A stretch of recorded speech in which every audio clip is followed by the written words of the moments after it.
नमस्कार, मैं विक्रम सिंह इतिहास की बात ब्लॉग के चैनल में आपका स्वागत करता हूं। मेरे इस वीडियो को सब्सक्राइब, लाइक, शेयर एवं कमेंट कर बेल आइकॉन प्रेस करें। पानीपत का तीसरा युद्ध 14 जनवरी 1761 ईस्वी को मराठा सेनापति सदाशिवराव भाऊ और अफगानिस्तान का शासक अब्दाली के मध्य हुआ। अफगानों को भारत में 4 प्रमुख शक्तियों का समर्थन प्राप्त था।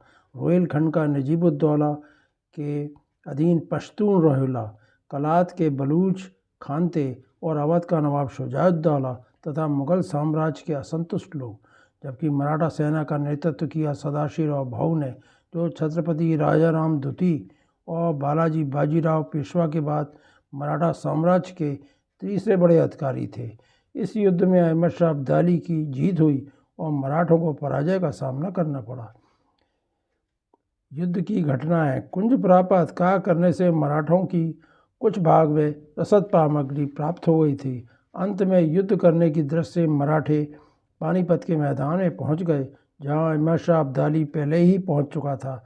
नवंबर 1760 ईस्वी को दोनों सेनाएं एक दूसरे के सामने पहुंच गईं। इस समय मराठा सेना का नेतृत्व सदाशिवराव भाऊ कर रहे थे।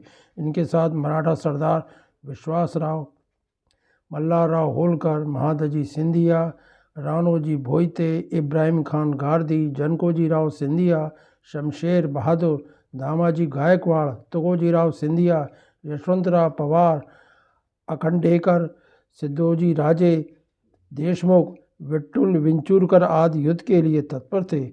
जबकि अफगान सेना का नेतृत्व अहमद शाह अब्दाली कर रहा था। उसके साथ अफगान सेनापति तैमूर शाह दुर्रानी, गुलाम शाह, वजीर अली खान, अताई खान, शाह पसंद खान, बरखुरदार खान, जहान खान, वजीर उल खान युद्ध के लिए तत्पर थे। इस समय मराठा सेना में 55,000 मराठा घुड़सवार थे, जिसमें से 11,000 नियमित घुड़सवार थे। 9,000 गार्डी पैदल सेना, इब्राहिम खान गार्दी की शक्तिशाली तोपें, 2 लाख गैर लड़ाके, जिनमें तीर्थयात्री, स्त्रियां और शिविर अनुयायी भी थे। जबकि अफगान सेना में 42,000 घुड़सवार, जिनमें से 28,000 नियमित घुड़सवार के और 32,000 रोहिला पैदल सेना थी। इसके अलावा 2,000 ऊँट बंदूकें थी। इसके अलावा अवध का नवाब शुजाउद्दौला खान, रोहिलखंड का रोहिला सरदार नजीबुद्दौला, नफीज खान, नजफ खान, हाफिज रहमत खान, कलात के नासिर प्रथम, सबा खान, तानोली, अमीर बेग, जैन खान, सरहिंदी, मुराद खान, शुजाकुली खान, डुंडी खान, बंगस खान, फैजुल्ला खान, फरकाबाद के नवाब अहमद खान बंगशाह थे। मराठा सरदारों ने सदाशिवराव भाऊ पर भूख से मरने के बजाय युद्ध करने के लिए कहा। सदाशिवराव भाऊ ने यह बात मान ली। अतः 13 जनवरी 1761 ईस्वी को मराठों ने सुबह अपना शिविर छोड़ दिया और अफगानों की ओर बढ़े। सुबह करीब 8 बजे दोनों सेनाएं आमने सामने आ गईं। मराठा सेना कलाअंब के उत्तर में शुरू हुई। इस प्रकार उन्हें अहमद शाह अब्दाली के सैनिकों के उत्तर की ओर जाने वाले रास्ते को रोक दिया और साथ ही मराठा सैनिकों ने दिल्ली की दिशा में दक्षिण के जाने से रोक दिया। बालाजी बाजीराव पेशवा के पुत्र विश्वासराव तथा सदाशिवराव भाऊ मराठा सेना के केंद्र में थे, शाही रक्षकों के साथ थे। सेना के बाईं तरफ इब्राहिम खान तोपों के साथ था। उसके साथ उसके गार्डिस शामिल थे। मल्हारराव होलकर एवं महादजी सिंधिया, तुकोजीराव सिंधिया एवं जनकोजी सिंधिया एकदम दाहिनी ओर थे। मराठा सेना की लाइन 2 किलोमीटर की दूरी पर बनाई गई थी, जिसमें सामने तोपखाना था, जो पैदल सेना, पिकमैन, मस्केटियर्स द्वारा सुरक्षित किया गया था। मराठा घुड़सवारों को यह निर्देशित किया गया था कि वे तोपखाने और संगीत चलाने वाले मस्केटियर्स के पीछे प्रतीक्षा करें। इसके पीछे 30,000 युवा मराठा सैनिकों का घेरा था। दूसरी तरफ अफगानों ने अपनी सेना के इस तरह की रेखा बनाई थी कि उसके बाईं ओर नजीबुद्दौला, अवध का नवाब शुजाउद्दौला 3,000 सैनिकों और 50 तोपों के साथ था। अहमद शाह के वजीर शाह वली 19,000 अफगान घुड़सवारों के साथ था। केंद्र में हाफिज रहमत के अधीन 15,000 रोहिल्ला शामिल थे और रोहिल्ला पासन खान ने 5,000 घुड़सवारों के साथ बाएं विंग को कवर किया था।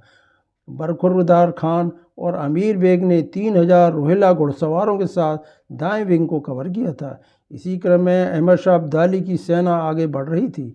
अहमद शाह अब्दाली केंद्र में सबसे पीछे था, जहां से वह युद्ध की देख और निर्देशित कर सकता था। 14 जनवरी 1761 ईस्वी को सुबह होने से पूर्व मराठा सैनिकों ने गुड़ का पानी पीकर युद्ध के लिए तत्पर हो गए। मराठों ने अफगान सेना से लगभग 2 किलोमीटर दूर अपनी तोपों को तैनात कर दिया और अफगान सैनिकों ने भी अपनी तोपें तैनात की। सर्वप्रथम इब्राहिम खान गारदी ने अपनी तोपों द्वारा अफगानों पर गोलाबारी प्रारंभ की। यह गोलाबारी मराठा सेना के बाएं पक्ष से अफगानों पर हो रही थी। अफगानों ने रोहिल्ला सैनिकों और शाह पसंद खां के आगे बढ़ने से उन पर हो रही थी। इस हमले को मराठा गेंदबाजों और पिकअप मैन द्वारा विफल कर दिया और रोहिल्ला सैनिकों को वापस लौटना पड़ा।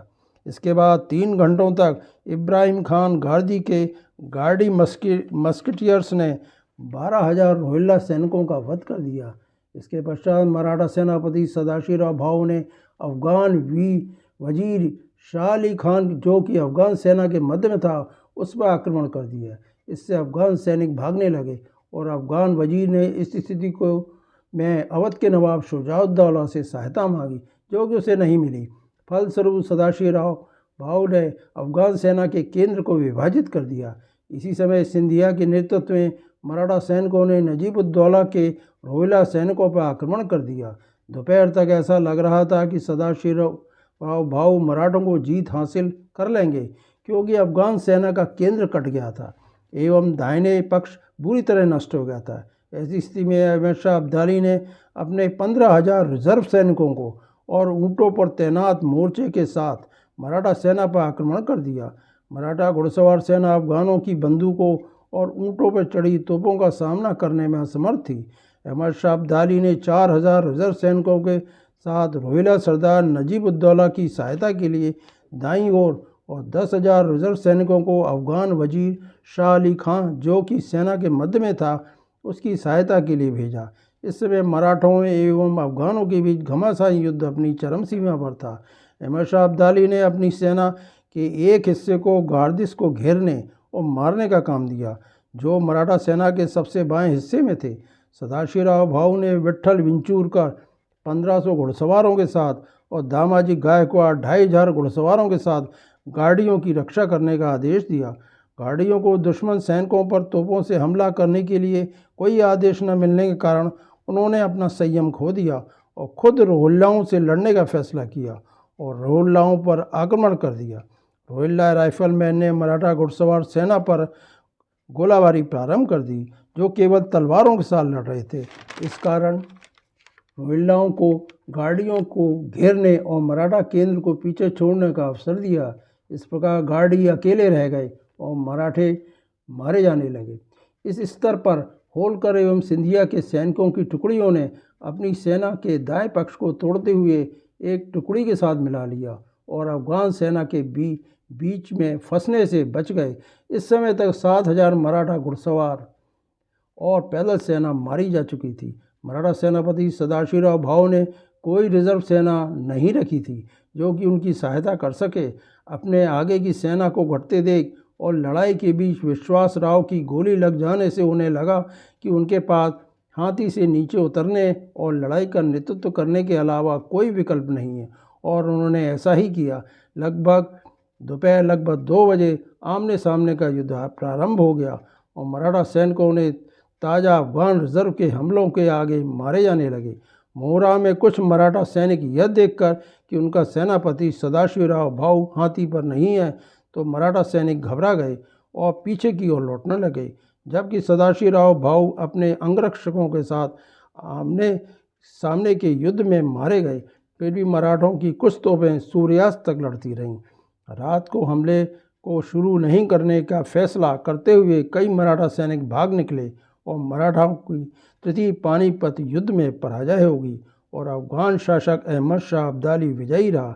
मल्लावराव होलकर युद्ध में पराजय देखकर सदाशिवराव भाऊ के निर्देशानुसार समस्त महिलाओं को अपने सैनिक टुकड़े के संरक्षण में नाना फडणवीस के साथ अपने अंगरक्षक जानू भिटांडा के साथ सदाशिवराव भाऊ की पत्नी पार्वती बाई को लेकर पूना की ओर चले गए। युद्ध के पश्चात की घटनाएं एवं परिणाम के बारे में अगले वीडियो में जानेंगे। मेरे इस वीडियो को सब्सक्राइब, लाइक, शेयर एवं कमेंट करें।